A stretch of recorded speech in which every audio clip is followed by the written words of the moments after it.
മലപ്പുറം ജില്ലയിലെ പൊന്നാനിയിൽ സ്ഥിതി ചെയ്യുന്ന പുരാതന ജുമാ മസ്ജിദാണ് പൊന്നാനി വലിയ ജുമാ മസ്ജിദ്. മലബാറിൻ്റെ മക്ക എന്ന് വിശേഷിക്കപ്പെട്ടിരുന്ന പൊന്നാനിയുടെ വൈജ്ഞാനിക മേഖലയിൽ ഈ പള്ളി ഒരു പ്രധാന പങ്ക് വഹിച്ചു. 1519 സൈനുദ്ദീൻ മഖ്ദൂം റളിയല്ലാഹു അൻഹു ഒന്നാമൻ ഈ പള്ളി പണി കഴിപ്പിച്ചത്. തനത് കേരള വാസ്തുവിദ്യയിൽ നിർമ്മിച്ച ഈ പള്ളിയുടെ നിർമ്മാണത്തിന് പിന്നിൽ ഒരു ചരിത്രമുണ്ട്. ഒരിക്കൽ വെട്ടം നാടുവാഴിയുടെ മകൾക്ക് കലശമായ ഒരു രോഗം ബാധിക്കുകയും സൈനുദ്ദീൻ മഖ്ദൂം തങ്ങളുടെ അത്ഭുതത്താൽ രോഗം മാറുകയും ചെയ്തു. അതിന് പ്രതിഫലമായി വല്ലതും സ്വീകരിക്കണമെന്ന നാടുവാഴിയുടെ നിർബന്ധത്താൽ മഖ്ദൂം തങ്ങൾ നാടുവാഴിയുടെ നാലുകെട്ടിനകത്തെ ഭീമൻ തേക്ക് ആവശ്യപ്പെടുകയും നാലുകെട്ടിന് ദോഷം വരാത്ത രീതിയിൽ തേക്ക് മുറിച്ചു കൊണ്ടുപോകാമെന്ന് നാടുവാഴി സമ്മതം കൊടുക്കുകയും രാത്രിയിൽ ഒരു കാറ്റ് വന്ന് തേക്കിനെ പിഴുതെടുത്ത് പോവുകയും ചെയ്തു. ഈ ഒരൊറ്റ തേക്ക് കൊണ്ടാണത്രേ 4 നിലകളോളം വരുന്ന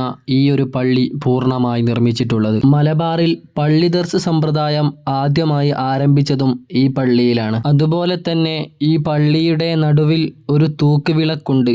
ഇതിൻ്റെ ചുറ്റും ഇരുന്നായിരുന്നു അക്കാലത്ത് പഠനം പൂർത്തീകരിച്ചിരുന്നത്. ഈ സമ്പ്രദായം വിളക്കത്തിരുത്തം എന്ന പേരിലായിരുന്നു അറിയപ്പെട്ടിരുന്നത്. ഇങ്ങനെ പഠിച്ചവരാണ് മുസ്ലിയാർ എന്ന പേരിൽ അറിയപ്പെട്ടിരുന്നത്. ഈ വിളക്കിന് താഴെ വിശ്വപ്രശസ്ത പണ്ഡിതൻ ഇബ്നു ഹജറുൽ ഹൈതമി റളിയല്ലാഹു അൻഹു പതിച്ച വൃത്താകൃതിയിലുള്ള ഒരു കല്ലുമുണ്ട്. പള്ളിയുടെ മുകൾ ഭാഗത്തെ മരപ്പലകയിൽ പള്ളി നിർമ്മാണത്തിന് നേതൃത്വം നൽകിയ ആശാരിയുടെ പേര് കൊത്തിവെച്ചത് നമുക്ക് കാണാൻ കഴിയും. പള്ളി നിർമ്മാണത്തിന് ശേഷം ആശാരി പടിഞ്ഞാറ് ഭാഗത്തേക്ക് നോക്കുകയും കഅബ ദർശിക്കുകയും അതുവഴി അദ്ദേഹം ഇസ്ലാം ആശ്ലേഷിക്കുകയും ചെയ്തു എന്നാണ് പറയപ്പെടുന്നത്. പിന്നീട് അദ്ദേഹം ആശാരിത്തങ്ങൾ എന്ന പേരിലായിരുന്നത്രേ അറിയപ്പെട്ടിരുന്നത്. അദ്ദേഹത്തിൻ്റെ ഖബർ പള്ളിയുടെ സമീപത്ത് തന്നെ നമുക്ക് കാണാൻ കഴിയും. തുടർന്നുള്ള വീഡിയോകൾക്കായി ചാനൽ ഇപ്പോൾ തന്നെ മറക്കാതെ സബ്സ്ക്രൈബ് ചെയ്യുക.